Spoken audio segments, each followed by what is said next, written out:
siku zote lazima sisi Waislamu tuelewe, na huku kuelewa yatakiwa kuelewa na kuwa na hakika ya hicho tutakachokielewa. Tuelewe kitu gani? Tuelewe kuwa matendo yetu sisi Waislamu, matendo yetu mbele ya wasokuwa Waislamu yana athari kubwa sana kuliko maelezo yetu. Tena sawa ni mazuri au ni mabaya. Wakati wewe Muislamu anapokosea mtu yoyote mbele za watu, utakapochukua upole na ukawa mkimya na utulivu, ujue athari yake itakwenda kwa wasokuwa Waislamu kuona kumbe dini ya Uislamu ni dini ya amrisha ukarimu, upole, utulivu.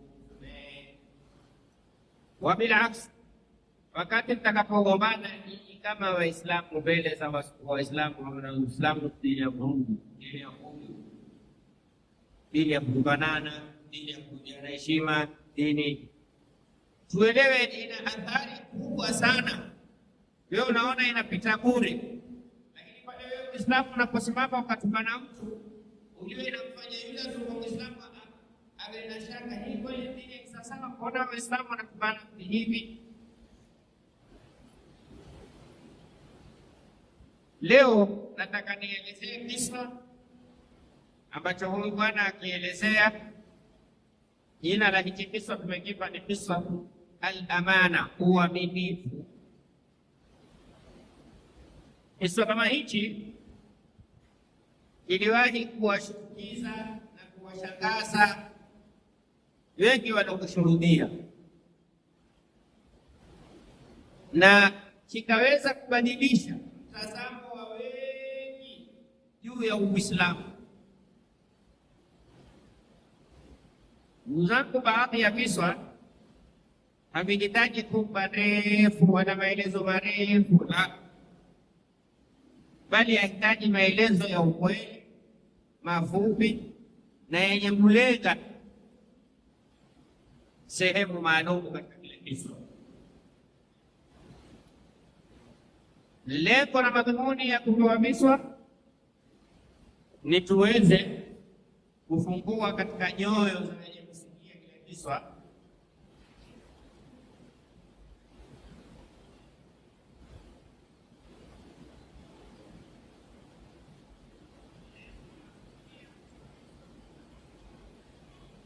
ili waweze kujua makusudiwa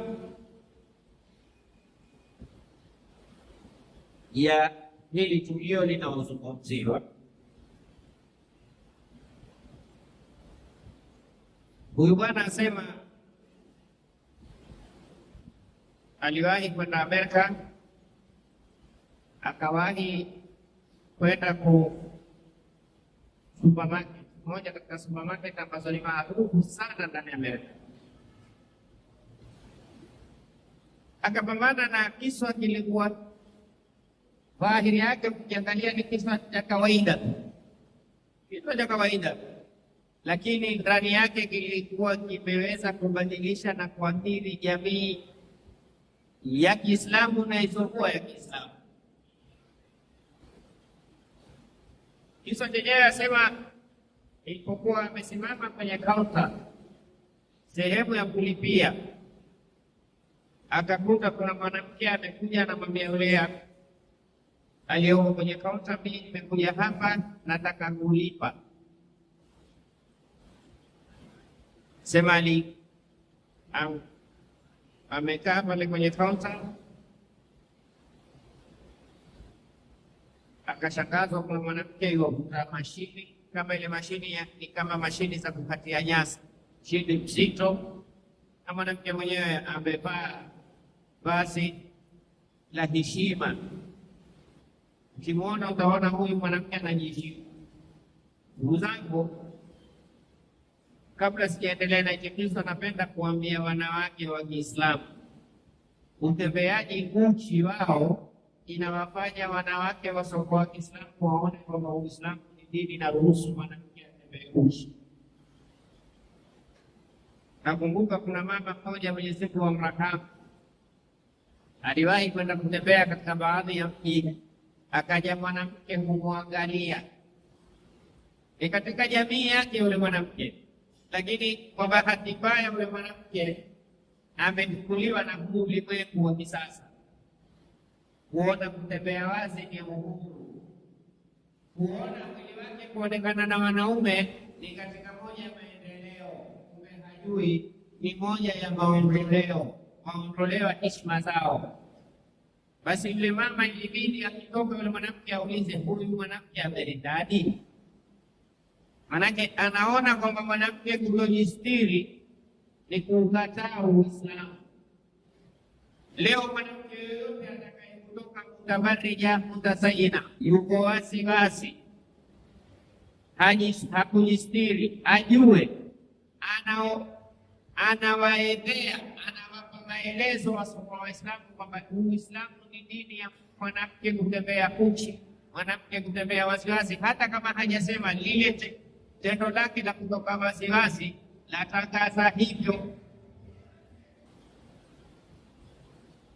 Wewe mwanamke yoyote wa Kiislamu unaotembea wasiwasi, unaotembea nusu uchi, ujue ni ujumbe ule unaotuma, upende usipende, utake usitake, ni ujumbe unaotuma kwa wasiokuwa Waislamu kwamba dini yetu ni hii ina ruhusu watu kutembea uchi, na kumbe dini yetu sio hivyo.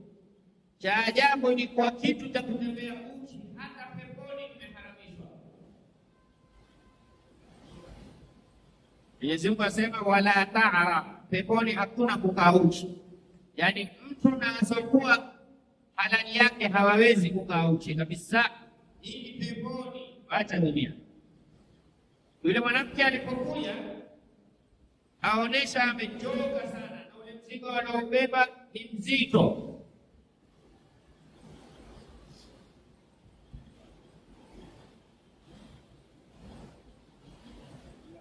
Aulizwa, nini kilokuleta hapa? Asema mimi nimekuja hapa kwa ajili nataka kulipa.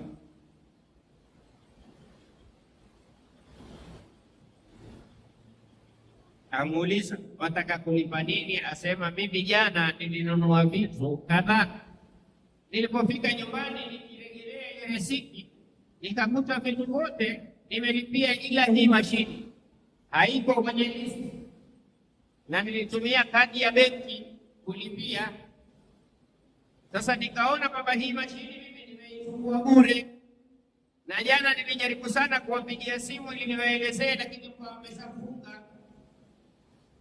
Ikanibidi leo kwa haraka upesi, badala ya kukimbilia kazini, niombe ruhusa kazini nije huku, manake mimi ninapoishi ni mbali na hapa sehemu hiyo. Ilikuwa amekwenda kwenye kama siku ya leo Jumapili, akirudi nyumbani amechelewa, ni jioni, amejaribu kupigia simu, na lengo la kupigia simu ili yule mhasibu asije akahesabiwa makosa, kuna vitu vimetoka na kulipwa havikulipwa, pengine ikasababisha afutwe kazi. Lakini hili la kufutwa kazi pia jepesi, yeye kuchukua kitu ambacho si haki yake hataki. Kwa hiyo mimi ndo nimekuja hapa,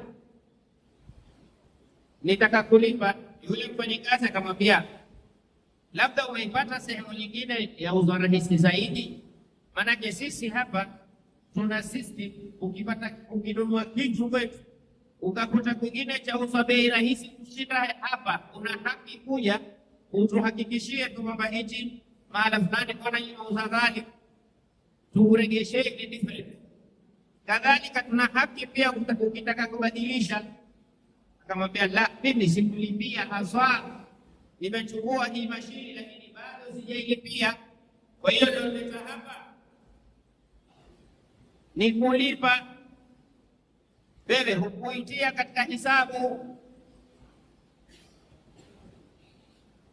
Yule mwanamume aliposikia yule mwanamke amezungumza maneno kama haya, akamuuliza, na kwa nini ufanye haya yote? Umeshakuwa fikra zako. Hapa ndipo watu wote walishangaa, manake watu wakiona ile debate. Yule mwanamke akamwambia, innaka al-amana, dini yetu inatuamrisha uaminifu. Hufai kuchukua kisokuwa chako, hufai kutumia kisokuwa halali yako.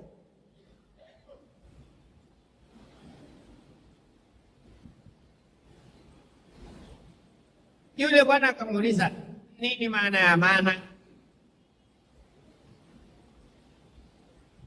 Akaanza sasa kuelezea uaminifu nini, dini yetu ya kutuamrisha vipi, adil amanata ila man itamanaka wala takun man khanaka, inna Allaha ya'muru an tu'addu al-amanati ila ahliha. Mwenyezi Mungu ameamrisha mtekeleze amana. Akaelezea, akasherehesha. Ikawa ile supermarket sasa imenyamaza, yasikiliza ule hotuba ya mwanamke. Bosi akapigiwa simu kuja kuelezewa maelezo kama yale. Ikabidi waitwe wafanyikazi wote, mwanamke awaelezee kuhusu uaminifu.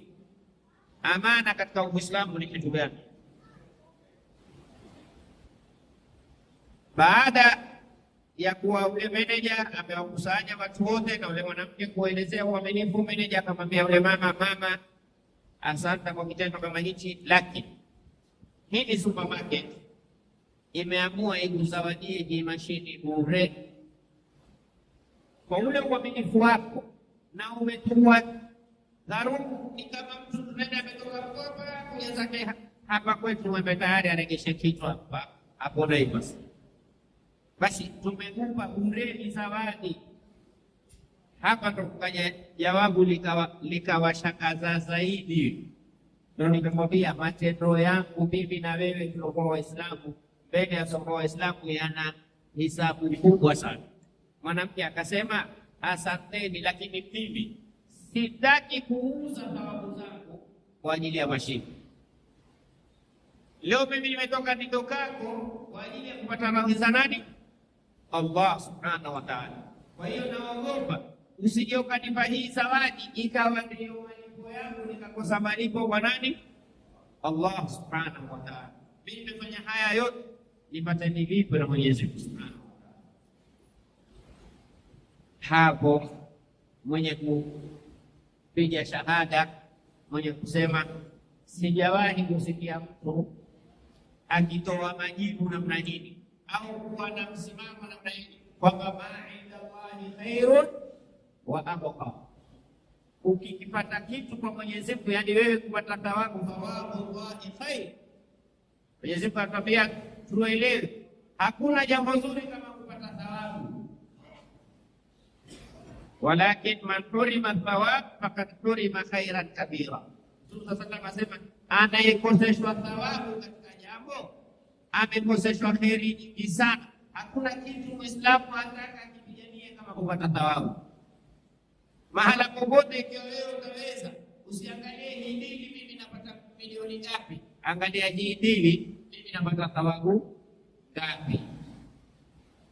Muumini hakubali, na ndio nimalizie.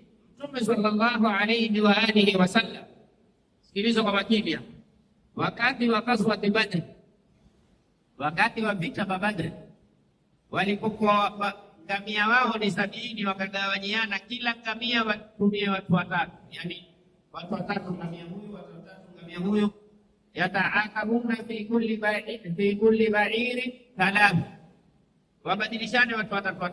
Mtume sallallahu alayhi wasallam akabahatika yeye na Sayyidina Ali na kina kijana mwingine Marthad bin Abi Marthad barabara pia. Wale wawili walikubaliana kumwambia, alisikiliza, sisi bwana baada tubali vijana, kwa hiyo tumwachie Mtume sallallahu alaihi wasallam afanye nini? Apande. Waonaje? Wakasema sawa, haikopendeza sisi tutembee, sisi tumepanda ngamia, Mtume yatembea kwa miguu. Ilipofika dori, Mtume amepanda sallallahu alaihi wasallam, ashuki wala kumwambia ya Rasulullah, irkab anta wa nahnu nufika bil mashi, wewe panda, sisi tutatembea. Umeona, sema mashallah, watoto wana heshima, watoto wana heshima. Umeona mimi mzee bwana akaniona, acha mimi panda wewe, sitatembea. Sikiliza kiongozi, yeye kwenye gari, yeye mpige matiagasi ya kiongozi. Mtume sallallahu akawaambia, ma antuma bi aqwa bil masjid, ama katika masala ya kutembea ni haunishindi mimi kwa kutembea, mimi na nguvu zaidi ya kutembea kwa shikaji. Hili tumelijua la kweli, lakini kubwa ni hili analozungumza sasa. Mtume sallallahu alaihi wasallam zaidi akawaambia, wama anga na mikuma minataji, na mimi nahitaji thawabu zaidi kushinda nyinyi.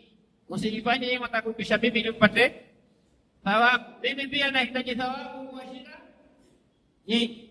Hata Mtume sallallahu alaihi wasallam hakubali mahala na yeye aweza kupata thawabu na mimi niacheni pia hapa nifanye nini nipate thawabu, sio nikuachie wewe. Mwanamke kwa neno kama hili kuambia wafanyikazi wote, mimi nimekuja hapa kurejesha kwa sababu ni haki yangu katika dini, sifai kuacha leta, na nimekirejesha kwa ajili nipate radhi ya Mwenyezi Mungu. Mimi nawashukuru sana nyinyi kwa ukarimu wenu, kwa zawadi yenu mnazozawadia, lakini mimi sitaki kukosa thawabu zangu kutokana na nani? Allah subhanahu wa ta'ala. Mashhad wewe ukiona ni jambo la kawaida tu, mtu amechukua kitu amekiona hicho kulipa atakwisha, lakini athari yake ilikuwa kubwa kwa ile supermarket. Walisilimu zaidi ya watu 30. Hawakutolewa hotuba au kutolewa aya wala nini, kuona tu uaminifu wako wewe Muislamu vipi unakuwa practical Muslim. Mwingine atafika angalia one hata aseme izara hii mengezi mwenyewe ni kizia. Makosa ya nani? Yake. La, makosa ni yako binadamu, ile pengine amepitikiwa. Lau ungelipishwa zaidi ungerudi kwa complaint, na maadamu kulipishwa rudi kurudisha. Mwezi kwa pekee.